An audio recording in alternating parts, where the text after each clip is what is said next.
Hey, what's going on, vets? Markel here, back with another video. Hopefully you guys are doing well. Back to doing it old school, just straight, no edits or cuts or anything, no music, just me and you talking, all right? So I got a question. I answered the question in the comment section, but I want to answer it here, and I want to make sure everybody understands what's going on with this question, all right? So as most of you know, and some of you may not be aware of this, but let's say that you're currently in the United States of America and you're having surgery, right? Let's say that you are 50% and you're having surgery on a service-connected issue that's going to put you out of work for like the next 3 months. Now, for those of you who are unaware, you can file what's called temporary 100%. As long as your doctor or your psychiatrist or whoever, right, that you're seeing says you're unable to work because of this issue, right, you can file for temporary 100%.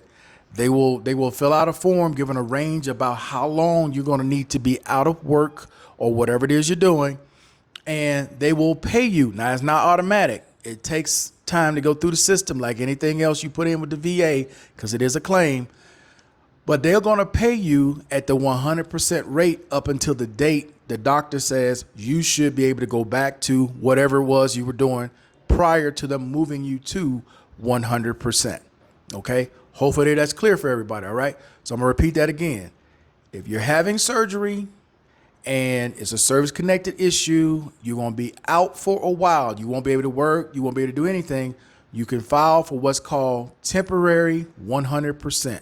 Your doctor just needs to fill out the form and give a range. So it may be 8 weeks you're out. It might be 20 weeks you're out, whatever. But at that time point, they're going to pay you at the 100% range for whatever they say. They may say you out for 3 months. They're going to pay you at 100% for 3 months, but it's not automatic. It takes time. It's got to go through the process. Now, the question was, living abroad, you have surgery. You're not 100%. And I'm going to say this again. You ain't 100%. I don't know what the hell you're doing trying to live abroad anyway, but that's on me. And they want to know, can you file for temporary 100%? Absolutely not. No. They're not going. Okay. This is the biggest misconception, and this is why I keep trying to hammer home to people who live abroad that when you live abroad and you're dealing with the real, not these third parties, the real Department of Veterans Affairs, there is so much you miss out on because you're abroad. It is nowhere near the same. All the benefits of the U.S. for veterans that you get, whether you're service connected, not service connected, once you reach a certain point, you can go and get surgery for damn near anything. When you leave the U.S. and you come abroad, you are essentially on your own. The money you got right now is all you got. That's it. And even with service-connected disabilities, you got to pay first in order to get reimbursed. So as I'm explaining this to this person, they had no idea. They thought in the Dominican Republic that was a Department of Veterans Affairs. It most certainly is not. And I keep trying to implore veterans who want to live abroad, contact the Foreign Medical Program. Because you ain't got to believe what I'm telling you. Contact the Foreign Medical Program and let them lay it out for you verbatim. What it is exactly they do, what they're willing to do, what they won't do, what they will pay for, what they won't pay for, and stuff like this.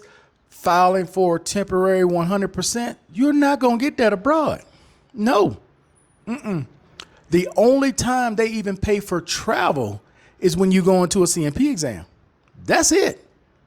And they're only going to pay one way. They're going to pay from where you started and when you got there. That's it. That's it. They're not. No. At some point, a lot of these people who are abroad are going to have an emergency.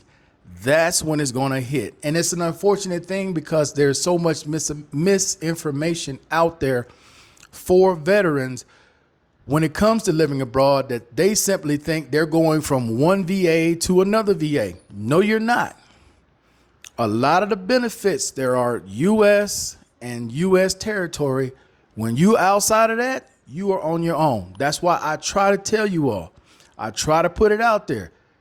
What I think you need based upon my experience of living in this country and knowing that there are situations and times, hey, they may need you to take your ass to the embassy.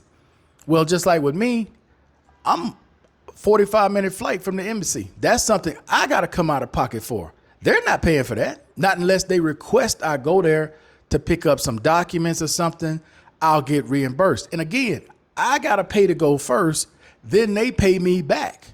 That's how all this works when you're abroad. So if you barely got money to be here and you got an issue, you got to come out of pocket. You got to figure that out. You got to get a loan. I just talked about this with a guy who's in Dominica. I think I'm saying that right. Dominica. I think that's how you say the name of the country. But he had to take out a loan, $6,500, to pay back the hospital. And he's waiting to get that money back, what they're going to pay from the Department of Veterans Affairs Foreign Medical Program. So, guys, you got to know what you're getting yourself into. Stop taking everybody's word that these are VAs, that this is this and this is that. It most certainly is not.